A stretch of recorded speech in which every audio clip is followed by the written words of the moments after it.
My never say ma PENDREAM TV. PENDREAM TV there, osia dem yopo. You are most welcome to PENDREAM TV, the only channel that brings you the best and latest updates in politics. If you are new here, please don't forget to subscribe to the channel, hit the notification bell for more updates. Like and also share to other members to watch as well. You can also leave your comments after watching or send us your voice notes on our WhatsApp number, which is 0277128777. Join me listening to what we have for you today. Thank you. 7 years later, ladies and gentlemen, what we are not can't see it discussing so comedy, you know. Yatina says the guys 7 years, and we are who says the cano. Near Treatia, what in Turo, Nebegia Mamun. 8 years we have stop you up in 2024. And Mamika way, and yeah, and this is for whom, maybe I'll tell me, what be Bia or dog Ghana, any loving Democrat, any loving patriotic soul of the soil. Any nationalist, what don't mind Ghana pesa, or ye Ghana free sadon to dear, a coup for the Diakoshemi. No, dear, see a mamma pomiano. It is your duty to come so together we arrest power from this evil government.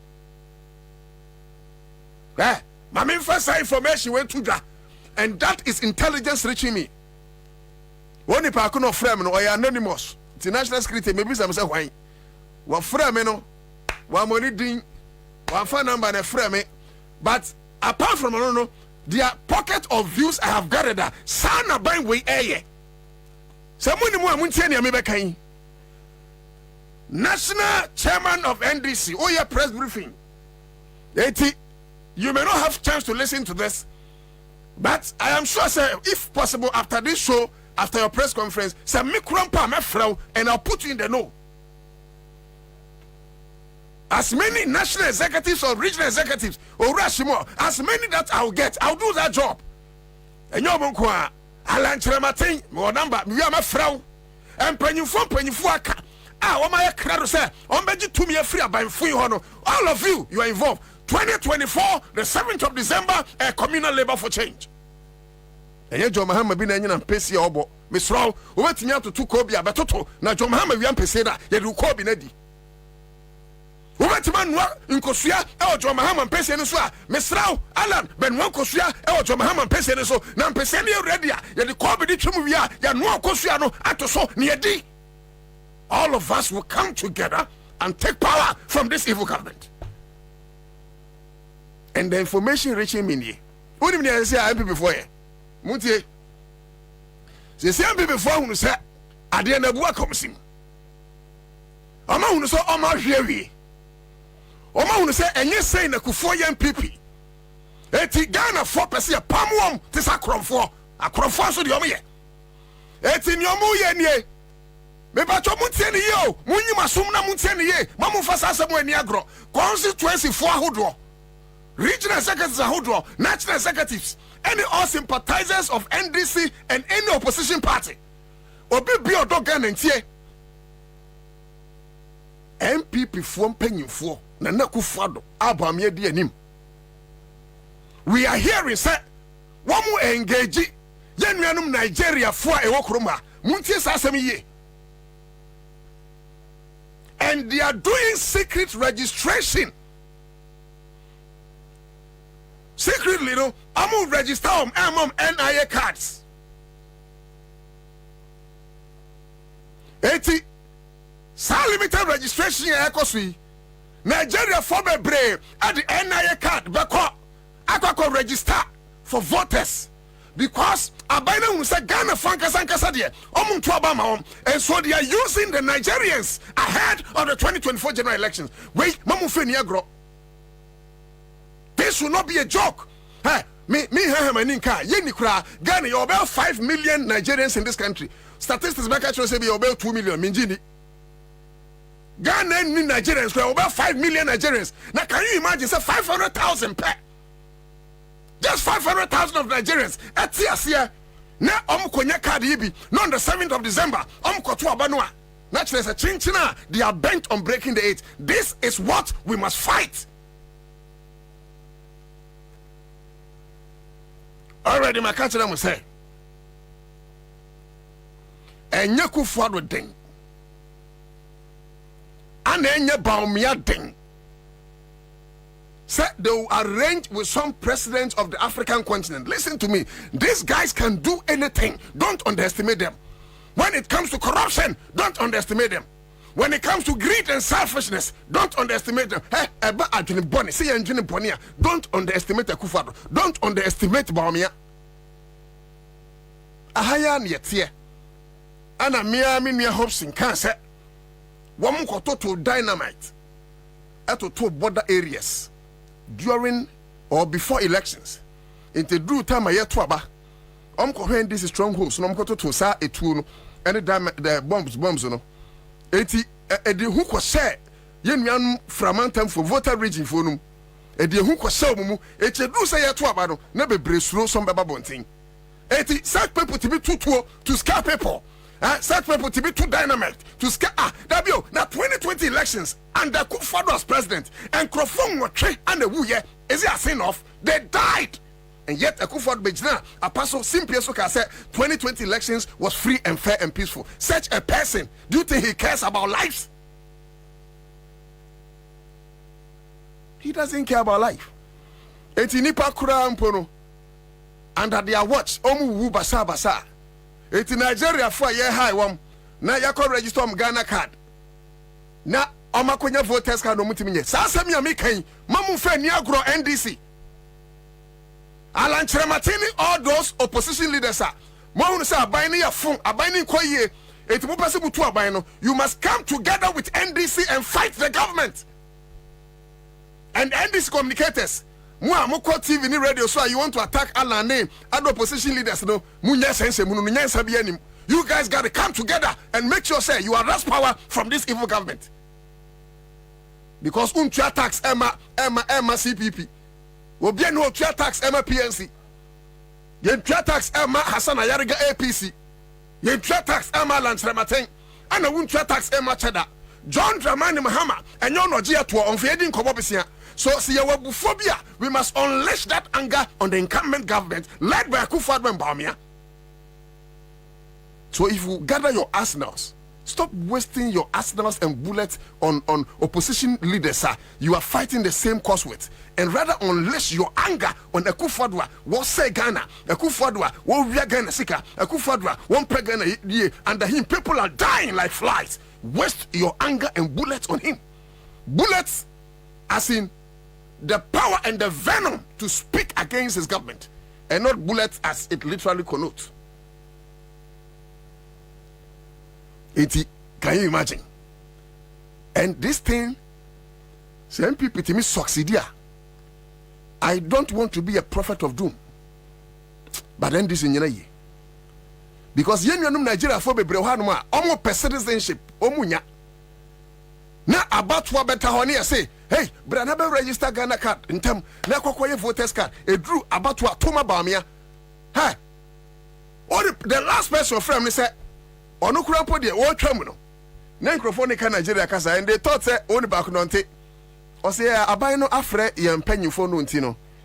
Almost say in share, and see, make ready, almost say and conquer register, NI, no, a drew 17 and a 12. It is Mr. Williams on register Dabra. Especially 18 mo for namra na me no manyame de enti, and he was speaking with somebody on what Nigeria and yes on Ghana or Nigeria, and like I've indicated yen ni kura me metimi ni msesi mebu say you over 5 million Nigerians in this country. Nigeria for dos wo Ghana na kaso akwambo Nigeria Senegal kaso alone Nigeria for Senegal. And if you are Nigerian, listen to me brother, we are living together because we love ourselves. Do not allow yourselves to be recruited by miscreants. We are warning you ahead. Say a chewa. Not even Tinubu can save you. I'm telling you. So we are Nigerian. Na akromfo iba unchen kese. Omo promise citizenship. It be register NI. It is criminal. It is against the laws of this country. You can only become a citizen by birth. And they found so in Nigeria. You can become a citizen by naturalization through the laws. And found so in Nigeria. You can become a citizen by marriage. Apart from all these things, What? By birth, unimbi. By marriage, unimbi. Huh? By naturalization, unimbi. Not yabame mount 100 Ghana cedis and 100 naira or whatever. Now I can register because you want to vote for Bamia or you want to vote for this clueless government on 7 December. Yeah, yeah, Nigeria for be okroma. Hey, munga, and I just we are warning you ahead of time because 2024 elections is not a joke. At this point, ladies and gentlemen, let's cross over. Now, yes, I'm fat feed no chairman. I said in Ketia and Yakasa. Ubetima follow you on Facebook. Accra 100.5 FM. Yankoni Kuti. Mo pese o mo cheche di ntia. NSS o mo ma NDC for kwan. Na ye copy serial numbers. Na krata no mu nsem nso dan lati bese pinso. Afede wo mo reason ni say BVR no ne number ye see ye copy no se e kan ye nsa e kan obi answer obetimi de adi bone nesi bo enso no ayira no e ko na mapopa no manu ana because enso no ayira ene ne numbers ni nyina kronfo no be wura ho no said they go no kura no timi copy numbers no because kai o CCTV kura e wo ho a nkense se kronfo bi timi wi ade wa bra ye hu enti mo so no maba be kan kire se bi yira with the numbers ye wo so no nyina no brief internet challenge. Now, intermittently, now, yeah, Abba, in case you just joining us, Accra 100.5 FM, it is the Citizen Show. I feel Yaba live on Facebook. Inti Mr. Mo, Mubeti me adjoining our Facebook. And very na watch the watching. Okay, Yankoni Yankoti. DVDs flatly denied that any such machines had gone missing. Is it the case that they have confirmed to you at an IPAC meeting? Because he released a statement stating that it was just laptops that went missing. And in your statements, are you alluding that you've already begun collecting the serial number data, but you hit a snag yesterday, reason for which you're addressing the media? And when you say you're going to find any ways to record it, what exactly do you mean? okay. Thank you very much. Okay. General, if I'm not going to here you want to corporate you. And any day cost me and son, I electoral commission, a big fancy and trody. And this time you cool so far, send a movie for, and that's it. Thank you. Yeah, Michael, join news. So, first of all, yesterday there was a release from the EC instructing some of their people who have been challenges to switch to the normal mode. Is that something that they've agreed with you? What do you make of that decision? And again, there have been questions about passing people from one constituency to another. How do you respond to that? And then finally, we understand that there were some arrests in the Ashanti region. Are these people your people, or has it come to your attention? What is the NDC doing about it? Next. Okay, so just after, we are not going for a second round. So if this is the last one, then we can invite our national chairman. All right, chairman. Is anybody asking? Any other question?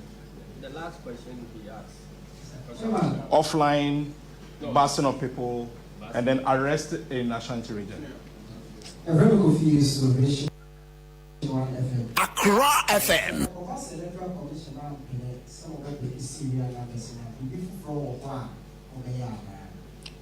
Okay, thank you very much. So that adds up to number 4. So the first one, missing DVDs. Then the second one is on a general view of the EC registration process. Then the third one from Joy is using the offline system, people being bused to other constituencies. Then some arrests purported to have been in Ashanti region. And then the last one is if EC refuses to allow us to take the serial numbers.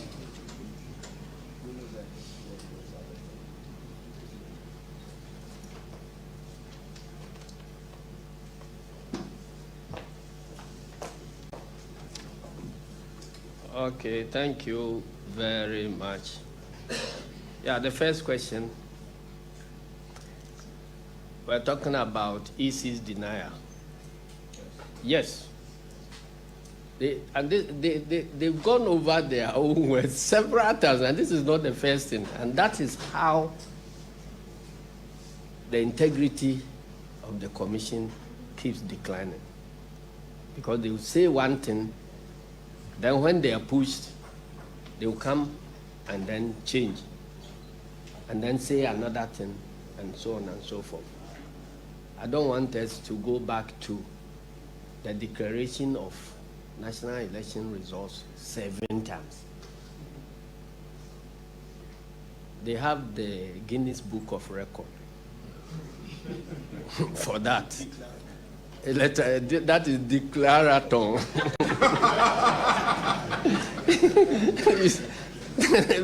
Guinness Book of Record, the only commission that has declared results 7 different times.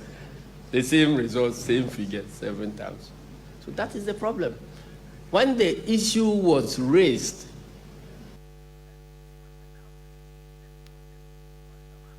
Sana, you see, there is always a problem between. I think, sir, you're being a challenge. Some confusion between the terminology of. Explanation where we are, the basic, and bear with us. Network challenge is biometric voter registration equipment.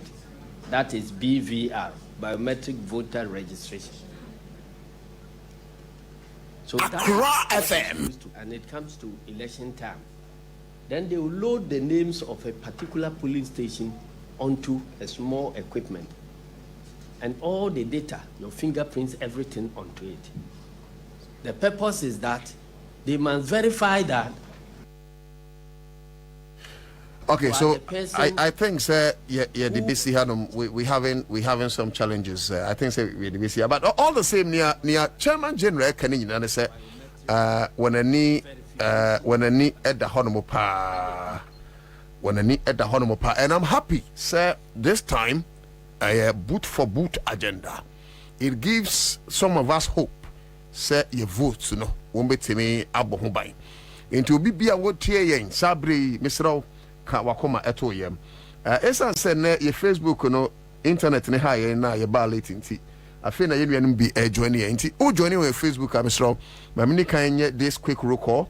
Na yen crofwa, but you be room or Office of the Special Prosecutor, Sharida Air Coswo. When you say LGBT, a Kufado planner. When you say court agenda, and ye twashe that's in it. Yeah, na ye disa and common. Johnny Fojo say Akron by must root out nothing more than that. And the message, we say zombie, we say political bigot. Ebibu fupa, I'm do say watch out those holding the computers for registration, because not long ago they say some have not listened. They can call them to their house and register. Ebenezer Mokhtar, our network is very poor. We apologize. And free her, baby, I free no. I don't think the man yes. Baban Jaja Jalo Hakim was the Electoral Commission react to NDC's request for serial numbers of BVRs deployed for the ongoing voters registration exercise. NDC with propaganda only fight and issues. Okay, so Shri Guru Nanaka was DMB. Piata Dojis, please tell chairman that he should stop laughing. Some of us are seriously angry. Okay, so Patient Forest, we are sending strong warning to all Nigerians to stay at where they are in Ghana. And Mr. Ramu, Asamna Mekana, Mamu Feniagro. Already, no foreigners now, Nigerians and Liberians will be brought. Into foreigners, Ukruman I buy we won't. Only evil to the stand say they don't care. Say foreigners crabbinya voters ID card at Twabamom, not on break it. Now they don't care about say foreigner baby dachi. One day say, CS your mutua. I mean, they will run away from their corrupt activities. No to me breaking ATV. Not 20 years later, Liberia, Libya, Nigeria, Libya president. They don't care. They don't care. They care just about their families. I'm telling you, say intelligence we are picking. They say they are getting along with foreigners. And these are anonymous calls some of us have received, especially Nigerians. And it's alleged, say, they are using the National Identification Authority and almost register sign Nigerians way as secret places. I'm Ghana card. Send a limited registration exercise near Kosono. These guys will go and register and get voter ID cards. Now 7 December, I'm there to Obama Baumia. Don't joke with this information, NDC. Don't joke with this information of a front party. Minka NDC in Kajwa, because I know that all of you are angry at this government. And so you are coming together to take power from this evil government. And I am warning again, we are foreigner, we are Liberian, we are Nigerian, any other African country, free. Look, we love you. Ghanaians are hospitable people. But when you cross the line, we cannot guarantee your friendship. I'm telling you. In 2024, you need a break. Now Ghana for cry Tranem, Akufa the cry your president, you see money Tranem, now over for Nigeria and for Liberia.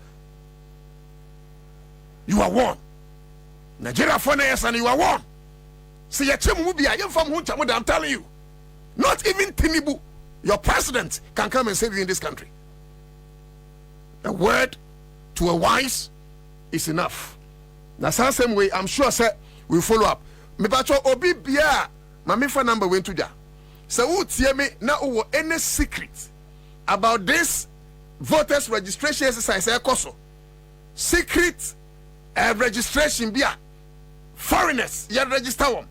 You just give a number 0593 787825. Chrotu baby.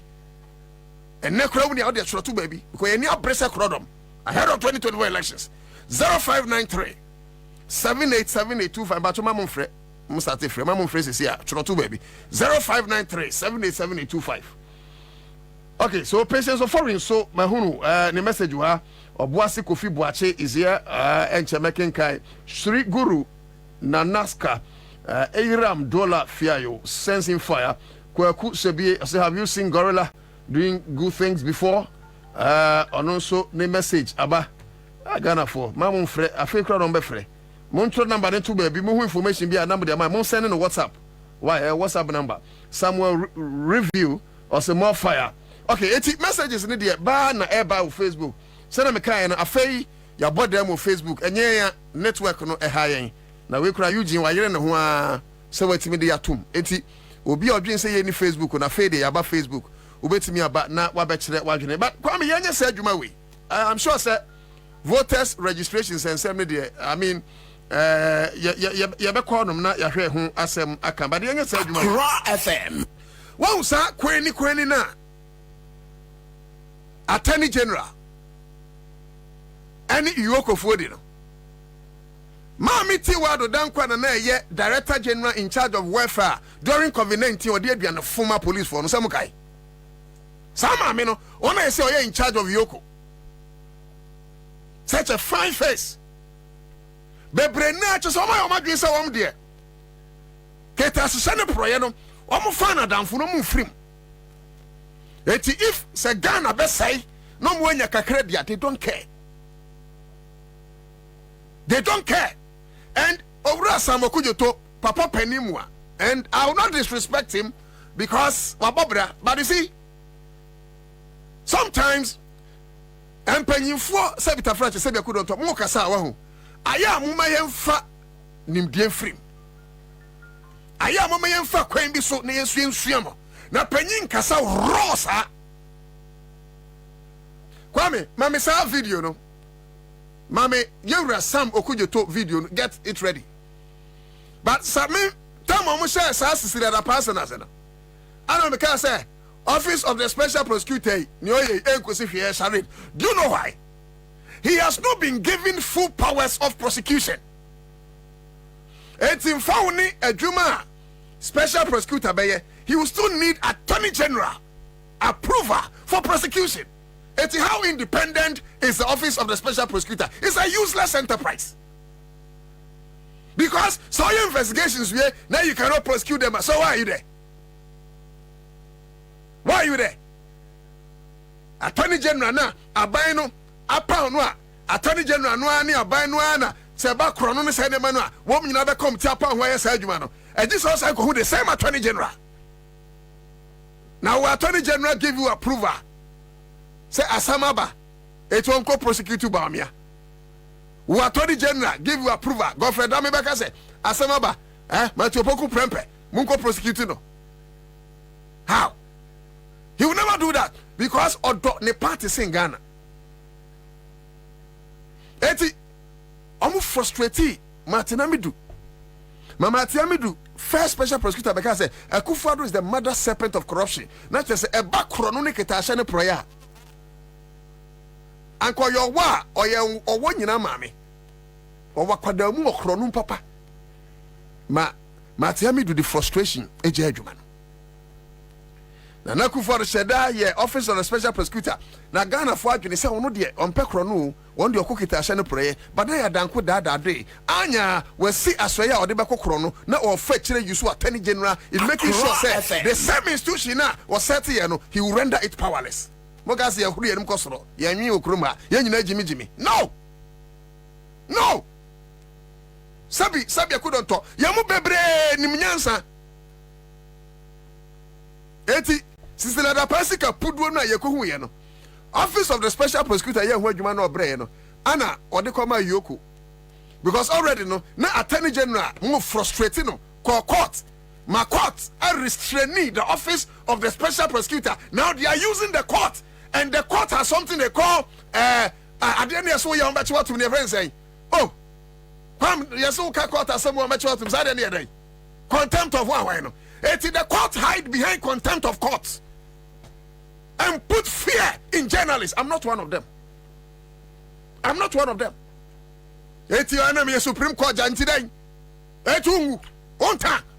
Na me High Court janti me nyoden. We Chief Justice kwa me nyoden. Ma mi tokunu uye uba nansen. Look at some of the cases omudie say yen kamo asem. Now who pays you? I pay you, the Chief Justice. The generation that we are coming ya bodamo. You're crazy. We are ready to say your best savior mind. We don't care what it takes. Not the Chief Justice can even intimidate us. No National Security Coordinator can intimidate us. Not even the Chief of Defense Staff can intimidate us. IGP, you cannot intimidate the team you growing up. Because Yahoo Soma Soma, you know. Na yama ni amra. Omaino ye nyashi nyanchirima. Eti once afedia adanko dada re eko yoko. Maamini say onya evidence bi adabio since when ana ye ne copy evidence ma yoku ye de asema browser investigate ya also unya evidence bia sika pudu re ko hu ofion. It's not evidence enough to start asking questions. Did you invite Cecilia Dapa? So what are you talking about yoko ana sika no musu dibi? You see mo kro no time mo kro no ye time papa kroma mame mo kro no ye time. The attorney general said they should send the docket back to the office of the special prosecutor. Number some say assembly, and I'm happy say John Dramani Mahama, the nation's builder and the incoming president of Ghana, he will come and prosecute Cecilia Dapa. Minister Dapa can come patcho. No, ya can't say Mrs. Ya. Court with the accord moi. Ebi mo hon ma ye den an be dia ma ban no. Enti anka fa court kura na ye ndi ma na ho so until John Mahama bound prosecute you bio. Because we call something double jeopardy. You will never suffer that double jeopardy. But you think say you have all the machineries, all the legal machineries. You have the court, you have all this thing protecting you. Look, power is transient. And when power changes, you see. Accra FM. Yeah, quite lawyer kujeto. Can say Samukujeto, and your kujeto blackwa. Or Penyikesi no. Samukujeto when you minim say bia mi wura beka nsem ye nyina be famu aba na sem ye opanyi we kan de famu aba se sisira da pansem no yesu so nka na bibia obianka se ne sika yira obianka se ne sika yira eti no hu hia so bi be explain baby onyeska na nkofo bebre sisi ade okay odi enko bo Samukujo to we no ba chobra Facebook na ba hwe onipa ko na bia na wonim no. Be careful. Because the question is that if you come and you find money with me, do I owe any duty to you to explain as to whose money? When nobody complained that I have stolen his money. Over $1 million. What difference does it make? Foreign currency. How many Ghanaians? Look, you Ghanaians are not honest people. The number of people here, when you go, you see all these huge buildings that they are building. No, but who asked them as to where they got the money from, when they started it, when was it completed? Nobody does. So you just pick on just one individual, you want to make it as if she was just an extraordinary rogue who has stolen money, when you don't even have any. If you have evidence that she stole money, please make the complaint. But the arguments they are making is that even if you don't have evidence, circumstantial evidence enough, why you have these huge sums of money? Do the law convict people on circumstantial evidence? So you're saying Ghanaians are just... When you go to the criminal court, you must establish the issues beyond all reasonable doubt. That's what the criminal law says. Beyond all reasonable doubt. The criminal law is not based upon suspicion or a mere allegation. So please, I beg you, if you like, go and find a good criminal lawyer and inquire to him, so that it is the job of someone to go and prove his innocence. Be careful, because the question is that if you come and you find money with me, do I owe any duty to you to explain as to whose money? When nobody complained that I have stolen his money. Over $1 million. What difference does it make? Foreign currency. How many Ghanaians? Look, you Ghanaians are not honest people. The number of people here, when you go, you see all these huge buildings that they are building. No, but who asked them as to where they got the money from, when they started it, when was it completed? Nobody does. So you just pick on just one individual, you want to make it as if she was just an extraordinary rogue who has stolen money, when you don't even have any. If you have evidence that she stole money, please make the complaint. But the arguments they are making is that even if you don't have evidence, circumstantial evidence enough, why you have these huge sums of money? Do the law convict people on circumstantial evidence? So you're saying Ghanaians are just... When you go to the criminal court, you must establish the issues beyond all reasonable doubt. That's what the criminal law says. Beyond all reasonable doubt. The criminal law is not based upon suspicion or a mere allegation. So please, I beg you, if you like, go and find a good criminal lawyer and inquire to him, so that it is the job of someone to go and prove his innocence. Be careful, because the question is that if you come and you find money with me, do I owe any duty to you to explain as to whose money? When nobody complained that I have stolen his money. Over $1 million. What difference does it make? Foreign currency. How many Ghanaians? Look, you Ghanaians are not honest people. The number of people here, when you go, you see all these huge buildings that they are building. One more website under anti-money laundering. And nyama makuchire guho. Na emrenim ni kesiye te se. Yewra Sam Okudjetwa, I revere so much. I'm learning class. He's a council of state member or something. Na utimika se. Obi asisi dan yenkobi so obi afakwa o free onya ne sika free ntima yenya asisi da pa hawa. It's as a result of a failed state. Because in any serious country, you cannot just be building about. Not only will GRA come after you, but one way you're in charge of that domestic affairs will make sure somebody finding out say if it commensurate with the earnings you make per year. It's only in a non-serious country like Ghana, and you think people can be flooding buildings around and nobody cares about it. And the fact is that nobody cares about it, sir, does not make Cecilia Dapa's case a right one. The laws come from the common laws. The new laws nearby, and they come from the common laws. But the common laws come from common sense. Sabi, minti kasi penny ni common sense or penny. But the point I'm making is that, and some people have to common sense home. Because even Ghana, your banks are hold work. Bank of Ghana among the cut as to how much they can keep in their safe. Even banks. That's Cecilia Dapa run a bank. Do we have Bank of Cecilia Dapa? Does she run down back in her home? And logically, it took her a year. And so no who say you $1 million, you have several euros, and sana was someone who said you have several Ghana cedis. OSP san call the fee, go about is it 36 or 46 million Ghana cedis. No, the 46 million cedis is in her account. The 46 million cedis is in her one of her bank account. But you call Fiona, go who sika bebre. At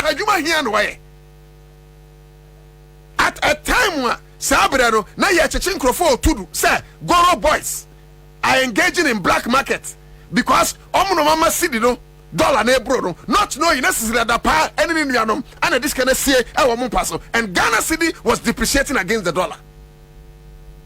The same is that power call baby because say Omuya illegal connection. No say a Kufuadwa buying, not knowing or no one no say a Kufuadwa buying. I am referring lawyer Okujeto and any person that cares to know. Yanko Bank of Ghana, for Bank of Ghana, wamo anti-laundering unit so. Eugene Fato Sumame. Me ba cho bi am na Facebook no make inside the way. Me ma 5 seconds to 10 seconds. Okay, we understand my kind. Now compare some way to what Sam Okujeto said. Opening. So I'm very careful on how I address him. But Sebi Tafrache, Sebi Kudonto, we are penny so I don't know what say. It doesn't make sense. Or the tour. Mema 5 seconds. Come and read it yourself. Now, for just oppose it to what the man said. I don't know Ghana, sir. And if a minister is encouraging, say, we come and Franco banker, you think this is a good thing?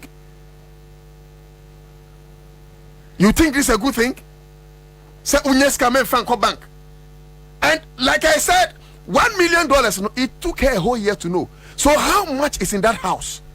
You tell me for $1 million, it takes you a whole year to know.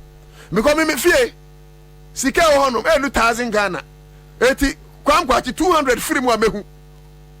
Kwamquachi, Usika Wofia Bedusai, Media 2,000 Ghana, 500 cities free. Hey, I open 100 cities free mehu because Sika 1,000 so they be a mechanic. But say if you took her 1 year, said no, let's say there's more money in that house. Now let me read this. Mebacho, under the Bank of Ghana Financial Literacy Money Laundering, and way ubetimi enya our website. My minimum spectacle na menkani. And ansana mekano, the lead is that Owura Samokujeto, Council of States member, all supporters Cecilia Dapa, I will say. Yes, see, I done. You miss a baby, onya eske free. It's yema Cecilia Dapa and I've been quite the Yan how no Bianca said Sikaira. Now, there's no way I'll bet me explaining the home because Obianca said Sikaira. Yet, senior Bank of Ghana so can Efa Sa and Seminole. Now, under Bank of Ghana Financial Literacy Money Laundering, I say these are some of the things a course anti-laundry. And of course, it's a laundering issue na yekano. When you have sudden unexplained wealth, it could be as a result of money laundering, and you could be prosecuted. It can never be true. Say no rasa makuje to can say, "Maame no 8 me explaining to the Ghana for," because the amount in her house is indeed sudden. We are not talking about $100,000. We are talking about 1 million cities, 114 billion old Ghana cities, and I know when fee. And only ye Sika put pan a tie ho. What if it's $10 million? And you $1 million no. And are you surprised? Onukwa je $46 million say what the kwakwatet to odor river not about 2 heaps of bola where ye go on. Ne 10% na ne go on one. Come and read it. Yeah, that's to Facebook. Or a sudden unexplained wealth could be as a result of money laundering, and you could be prosecuted. Be sure to be in position to satisfactorily explain your sources of wealth. Where a Bank of Ghana no one kind in terms of price you work, say they don't have any basis to start investigations, then it is a useless enterprise. Mungu yuoku mfasobianizo. Oh yeah, no. If Yuoko tells me, if Mama Tiwa Adudankwa tells me, say they don't have any prima facie evidence against Mami and that they don't know how to start because evidence. Mungu Yoko. Yoko is a useless enterprise. Collapse it. I mean, how? Na ye wiam krofo kroma. Obi ankase mo obi anke piska ni fie. But money laundering. Now even krompo for play now kwa bruchira. Sometimes when we are not for $400,000 show ho krompo a ye bechew because eso triaso tax. Nan kan pese $1 million. Nan kan pese $1 million. And on my mama na some foolish case. Think is someone from Wedi. Yeah. John Dramani Mahama ashe Ghana fobo. So benya kwenyaba na so ba. Some of these prosecutions will go on. Say you shem na maame no wo wi obi asika ne ho son. So ne bra no boy no nya asika na ho son. But you shem na e o sika. We must take care of that one. And it's very important say you be hesa ne no na yaka. Enti owura semokujeto ne yansa ana yede amano. Accra FM. Na so wonim say a year 4th estate. Me kire Manasa Zurimo ne Papa Ibrahima or the Ibrahima Media Foundation for West Africa. Someone said there was a point in time where Abane Kofa SML se when say mama Meji Jiska Meji GR Fuejumano. At a time when for the past 4 years or so, GRA has been exceeding their target. Abani san Kofa private company.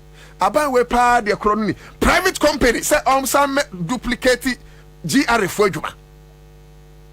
Nam swama 4th estate for chile kobisa say sika saying no menya is alleged. Mamu kwa chiro to on website ma later they brought it down. Ame nam suma na nadu dan kwa Kufuado who employ KPMG. Say KPMG should look into that matter.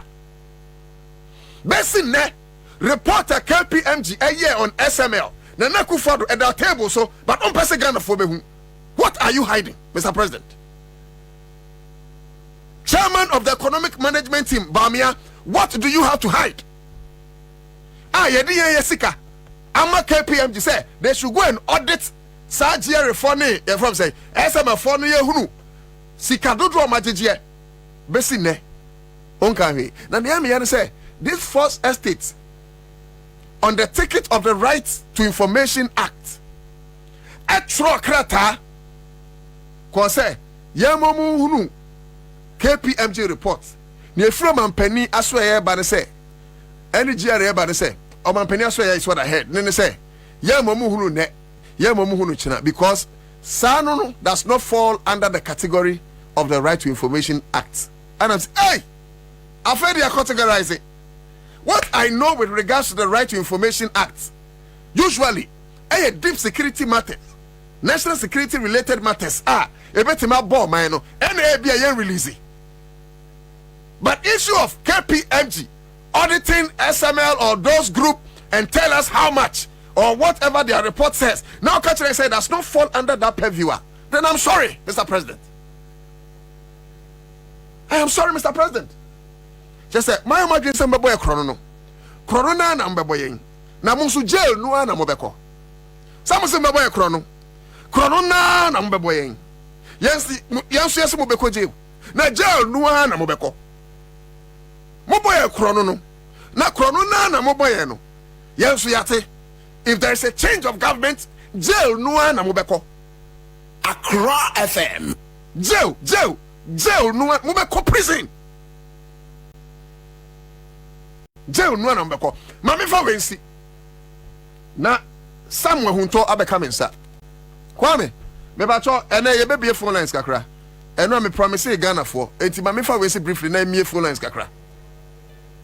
Na Ghana for enso nka bi. Ade ba ko e mareho on turumutu nsem no. Sa Chief Justice na ti adwame ba. If your video bi sa.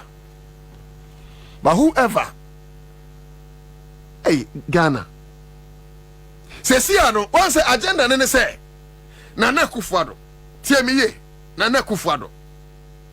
Chief Justice Mame what say Tukunu Richard the last guy Gabi Otredako sa group ni nyina ye group ana omde Ghana fo adwen di agro and I'm telling you me be kira following Emranu a Ghana parliament here say en petrumutu na se na Ghana mamna kire no ye wi a omampanin wo ho kwan se obesan na the only time I usually won't sign is when it is charged on consolidated funds.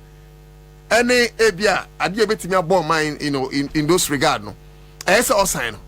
Also man penny ebeka say oh assembly wo court. Obeka say assembly wo court no na yemfa assembly ko court. The next day and only pa ko no e dey assembly ko court. Mo man penny beka say assembly wo court. He eye nhye ho.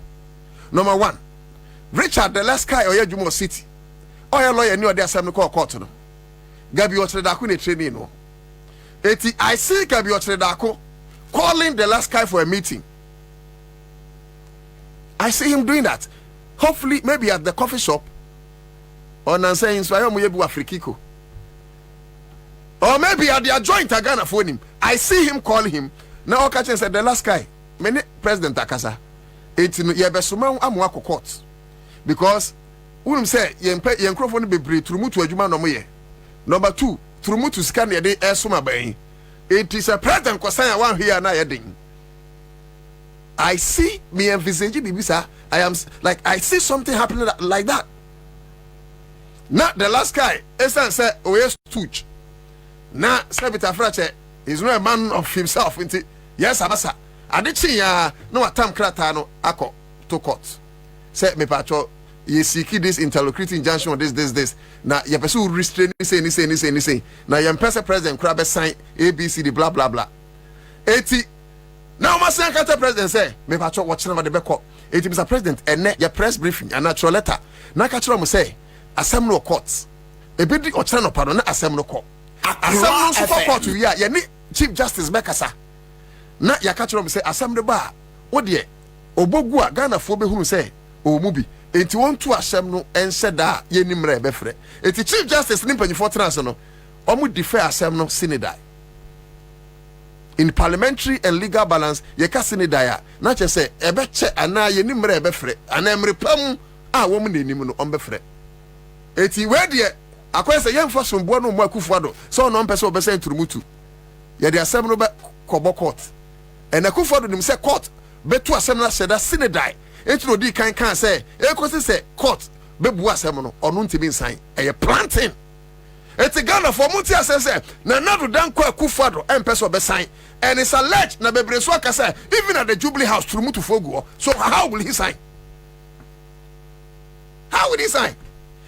yemie phone lines na Ghana for ntro madwene yemfa 10 minutes ma Ghana for yenya be 10 calls it's okay na Ghana for ntro madwene na yemre fi Emedi nkomo Hilda Ewa Hanum me ba cho me announce phone lines no 03 02 20 80 90 03 02 20 80 90 Ufra na watchum volume set. Hello. Yes me ba cho din be be free Mr. Chu sweetheart me ba cho me Hajia Halima popularly known as Hajia Akoma the freedom fighter baby. Fight for freedom for us. Me da say Martina eye nemo nchola eye no na e pese e ka me buru no say abai can way so wicked abai way or see on the PSHS abai ne PSHS graduate who beside say cock any hand and any na yo ba no ka say cock eye bema cock eye oba hen eye bema PSHS graduate and ma akola answer or say cock eye oba and a hen eye bema PSHS graduate no ye momo dey say ye be 8 years for no na ma be register na ye to aban full way and negative say turumu no person oji tum e wo Ghana ha edimaye eno na any legacy na Accra FM 100.5 power no Emma John Dramani Mahama obeba be say any legacy okay because we are ye ne short na nuamrem fawie wawie me kaza wa me say yeah obia 1 minute Mr. Legacy Trumu dear, His Excellency John Dramani Mahama. The legacy of the band say, boys are Munye to my yellow, 24 hours in the bar. Your boys Accra FM. Okay, more thanks. Maybe I to to me actually. What you hello? Maybe I talk over 1 minute. Yeah, no brief, no bimra. But I me do two that couldn't say. Me did do for K. Hey, me am for K na. New play station. Yeah. And I mean, who send for come out on Facebook. That's it. Control. Nyamisha. Mebra. Debut. So because there was Juma ye, a Juma phone, a Juma tan tie, a Juma ya. But did you attempt? And yes, say, a bar na say, yes, I can see that Hagia Mr. Oba, what a cardiac. Young Twaba for my president Mahama, and then they best. What's that Debia or Nanoti? Yes. The former President Mahama, for education, or Bob Beckham, you can't, Montiati. What's on one hand or Pia Villanova? Also, Beckham. Now, just say, oh, Conyano or Pesaconiano, then for the Swaba, I'm going to go deep former President Mahama, no bar, the legacy, or Beckham 1 year. I'm part former President Mama Soba Yinano. I'm another legacy. Another so you can't obey 8 years. I didn't legacy here and your education. Okay. It just want to hear that's what education. Yeah, Yana Pomutu. Now, they are the former President Mahama. Or no, that's how your education about you. Of school, you make him and Yabianco. Nana, maybe Kobe. Now, what's over now, Beckham? Oh, Sanabra. Okay. Okay, over. Because the legacy to another legacy education. Debbie, piano but Mama. That's over. Yeah, that's it. Over Kano. No. Hello? Hello? Yes, maybe I Udini baby a free 1 minute. Kajagum. I know to that one, and I'm not going to Oh, opening. I can't say I wish. But ain't you? I'm a patch of my semi and you know pay. Will you maybe? Dabi. Omo mu free a crew for so near the other non person register or Ghana and to a banner. Maybe may catch Romo say, Omunyashi. And yes, I want to be in a live man will be a kunato. We are foreigner, Massa, you learn. Nayan Ghana for Nayan to Yaba. That's right. Because I'm a move from with you. Obia any HD. When I also so. What I care, walk off. Of a cake with you, Kawajan Treno. Catch you off a case at home. Bronsam, one Bronsam. Bronsam, I used to come when you free sweet. I don't crab about the Twabama Joma. Into a man, why? You, Mate, you're a finance person, but Mabacho and then she betcheska. Into a star 413 hash, not choose option 2. Your bed drones is here. Into our phone, net dial star 413 hash, not choose option 2. Hello? Good afternoon. Good afternoon, but you're doing this and after free. Maybe the Aisha, because I'm fresh. Hey, what right, me? Aisha, Ashaiman, Kawaji. Over cake and I junior, or some Hamas over between free messages. Who's one cancer? Oh, no, oil bones, I mean, Tibun, human oil. Oil bones, some Tibun, some human oil.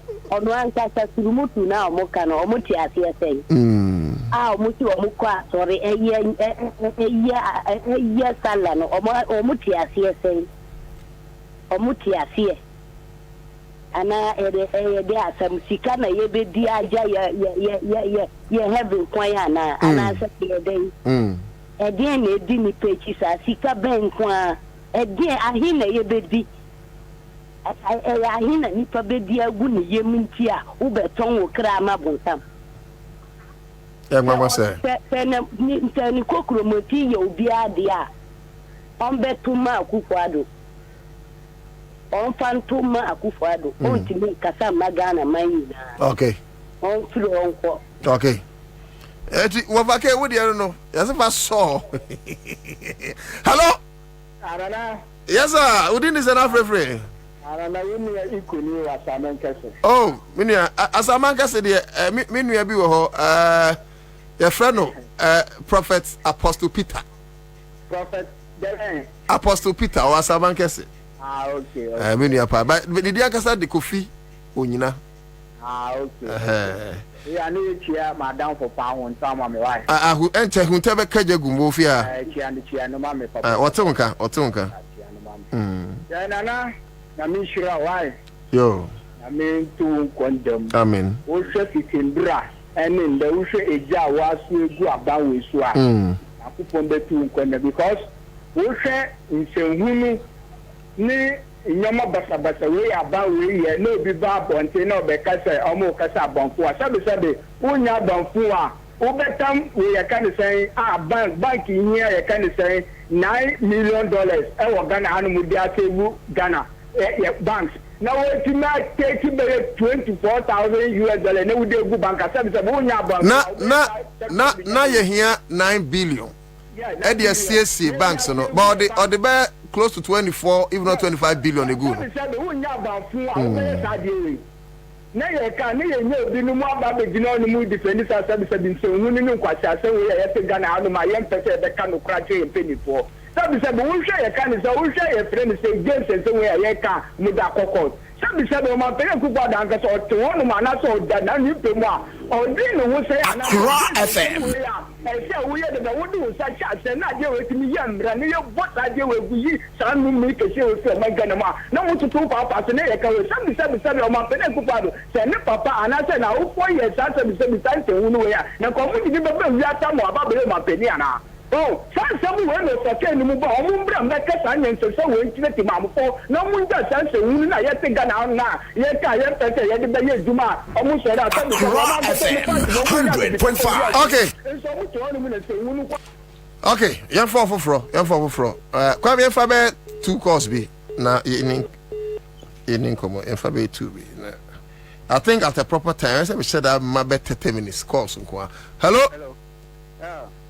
me pa cho unim say na me se ansa na bekasa me se me cheska kwaku buatin me se na me cheska o kasa wia o kasa wia fa phone na dial *413# na choose option 2 na nyeska ibi mame do me kwa benya de me chia elekulu makrugu hello me se uso frefri do me kwa benya me chia elekulu makrugu anu kada ka miya na mi se ntia be ma no mate mami mi ntia mami ele kuma kugu preku mentio nana te jo mama ta te oba be tu akupa do nyama san ka mi di jo mama ho ya rough na te ko no so ba akupa do high pray $80,000 no ba be high $22,000 yeah okoda da nyankopon kotu ai agura no okotu amna so si da ma nyankopon no ka de ma ba be yebi se jo mama yin nyansemi papa aji di oda o na fiye so ana be ka che jo mama se asem o ka ye na yen kwata asem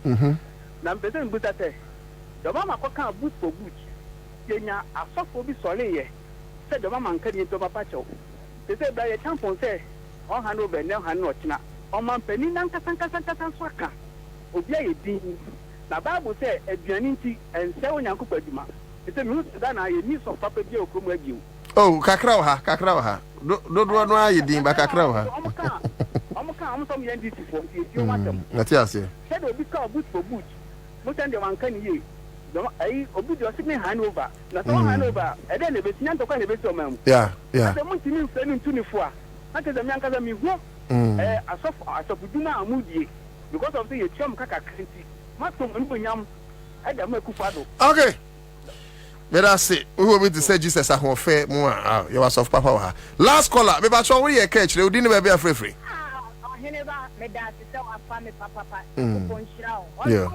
amen mo ani so adi hunu ni utiri mo po emre mo amen your friend is Talan Cash me ka Africa prize hey me to nka che minia Accra FM mami senya pampama o senya ko Canada ona Abubakar Sadiq Boniface na ka tremi ni anam NPP forte o monya kuma no mo hwe amamwo boni amamwo tantanya nanado ene ne vice abegu ama ne dollar rate ekosoro dollar rate suntina ema ya di vice president Baumia baaye na dia na ekoti bayira ho mama ama bayira mo akesi a ene dollar ni buye kom ene taxi drivers su ejadi fuosu enu na meka che Ghana forte ona buti alan kwajo tramaten Different movement of change.